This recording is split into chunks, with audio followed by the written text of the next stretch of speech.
of our testing, we have the stiffest, the lightest endurance bike on the market.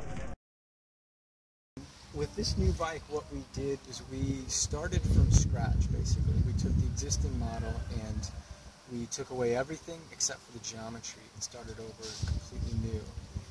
The main reason for that is that we're switching to complete disc brakes. All the carbon bikes have disc brakes on them. What we didn't want to do was have a bike that kind of compromised, where we would have some rim brake and some disc brake. So with the commitment to disc brakes, it allowed us to really strip the bike down to its bare essentials and start over and make a product that ends up being considerably lighter than our competition in the disc brake market, as well as stiffer and a little bit more compliant than everything else that's around. Disc brakes we were able to add and actually shave weight, while many of our competitors are adding 50 or 100 grams to their frame sets. We were actually able to shave 80 grams from our existing Defy frame set with adding more control with the Defy Advanced Pro Zero with disc brakes. The Defuse Post has been a project we've been working on for a couple of years. We originally started working on it and applied it in the cyclocross bike, the TCX.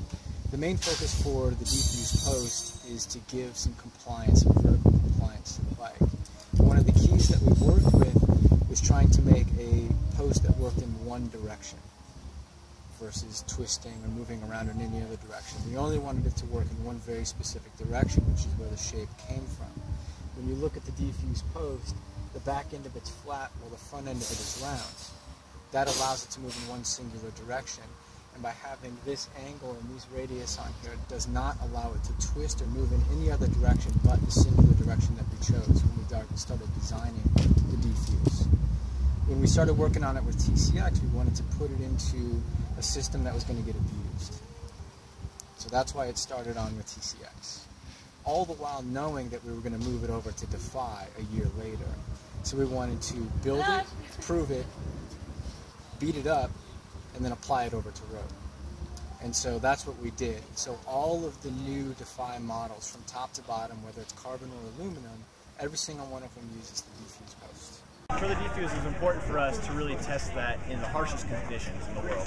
So underneath our World Cup cyclocross riders like Lars van der Haar. And so after a year on the circuit there, he won the overall World Cup series. And so really we feel that the design is truly proven in the toughest conditions, the roughest surfaces, and will work really well for endurance riders on the road. Defy is really designed for a wide variety of riders, guys who like to tackle long rides on the weekends, Grand Fondo events, maybe even like to take their road bikes on a dirt path here and there. So it's really designed for a wide variety of conditions and for a wide variety of riders, but really riders that want a lot of performance out of a compliant road bike. So a bike that's still light, still really snappy.